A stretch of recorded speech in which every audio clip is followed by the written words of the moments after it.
So, Call of Duty World War II. Where can I start? Call of Duty World War II campaign, guys. I want to talk about this today. I want to bring you guys a video on this. I have not been able to bring you guys a video on the campaign yet. I haven't been able to finish it, and I finally got it beat just a few days ago, guys. I haven't really been playing a lot of the campaign. I've been mainly stuck on the multiplayer aspect of the game, but today, guys, I'm going to be reviewing the campaign of Call of Duty World War II. So without further ado, let's get this started. Now, guys, I kind of want to talk about the good about the campaign first. There are obviously a few things that I do not like about it, and I'm going to get to that in just a second. So the good things, guys, I really like the story mode. The story mode actually comes out with a good story mode. It kind of lets you know what really happened, with World War II and what really happened with, all these allies and all the enemies that we pretty much go against. So, the Germans, guys, they're pretty badass. I would definitely say that. They're pretty badass when we fought them in World War II, guys.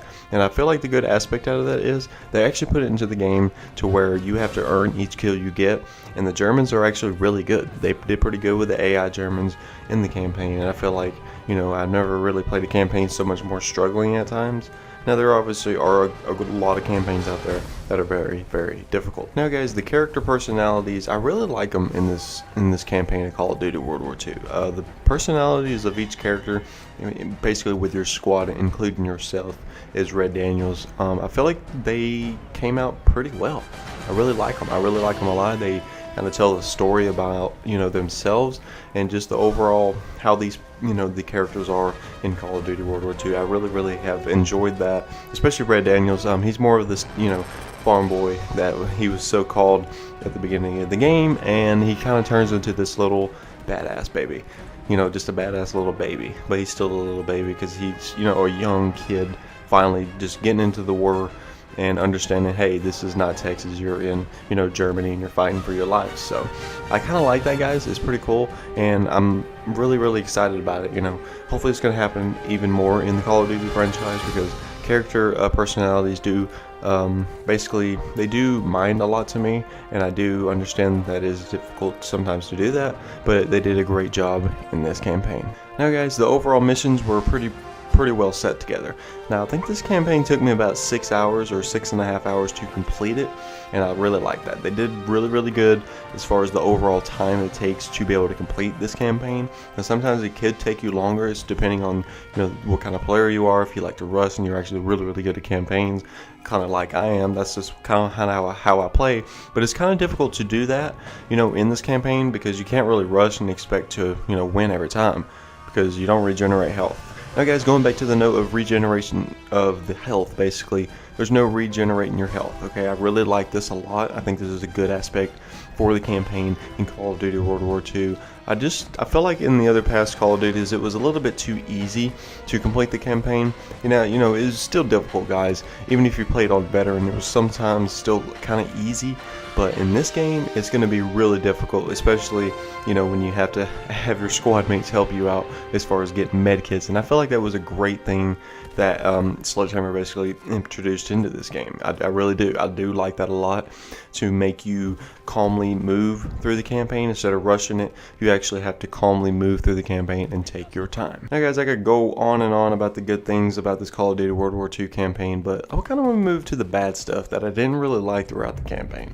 Number one, the cutscenes. I did not really like the cutscenes all that much. They just it kind of seemed like they were trying to drag me into a movie. I didn't want to watch a movie. I wanted to play the Call of Duty World War II campaign. It was just too many cutscenes that they look cool, guys, but at the end of the day, I got tired of watching them. I felt like they were too long at some points, and I was just like, okay, I don't really care about this right now.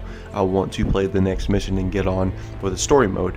And there was just too many of them. I didn't want to watch a movie. I just felt like I wanted to be introduced into not really a new era of gaming, but just a new era of, understanding what happened in World War II, and to understand what really happened. I don't really care about the personalities as far as the cutscenes and stuff like that, because at the end of the day, you don't really know who these real people were. Now, guys, I didn't really like the weapon choices that you pretty much started off with in each mission. I feel like some of them didn't really make sense for certain parts of the battle. I do understand, with D-Day with the M1 Grant, makes perfect sense, because that's what they used during D-Day, and that's what, a lot of other gaming companies back in the day, guys, like Medal of Honor Frontline in, you know, the old PC games where you could play, you know, D-Day, and they started off on the M1 Grant. They did great on that, but other missions, guys, like Stronghold and the Battle of the Bulge, you would start off with a sniper. Really? No, you don't start off with a sniper in Battle of the Bulge. That is not what you need. You need some type of LMG or just some type of maybe an assault rifle.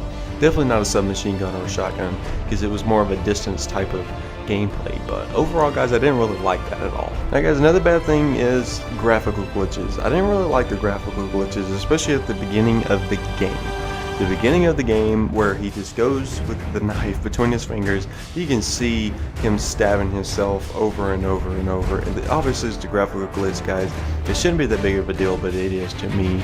And once you see something real and realistic, that's not realistic at all. So guys, I don't really like that. I've seen a couple more graphical glitches where people's legs get blown off completely, but nothing blew up next to them. I'm like, okay, I didn't really understand that. And you know, just overall things like that, guys, it kind of bugs me a little bit, but overall it's just a graphical glitch. And guys, basically the last bad thing I didn't really like about the campaign was pretty much your squad. You know, your squad seemed invincible. It's like they would run out in the open, take a couple grenades to the face, blow up around them, and they would still survive. I'm like, okay, cool, whatever.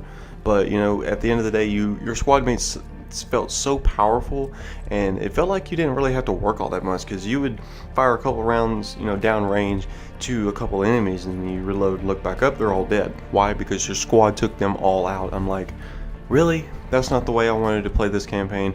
I really wanted to earn my way through it, and that's pretty much why I didn't really like the squad aspect of it. They made the squad too powerful. But overall, guys, it was a positive attitude as far as the campaign is concerned. Now, I know the campaign is not really something big in Call of Duty, but I just wanted to review this today, guys, and give you guys a little bit of what I thought about the whole aspect of the gameplay. So guys, that's going to pretty much wrap it up for this video today. It's going to be a quick review on the campaign. What did you guys think about the campaign in Call of Duty World War II? Did you guys really like it? Did you guys thought it was boring? Do you think there's some other things they could add to the campaign in the future?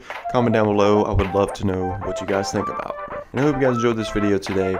If you did, please hit that like button and subscribe, and I will catch you guys in the next video.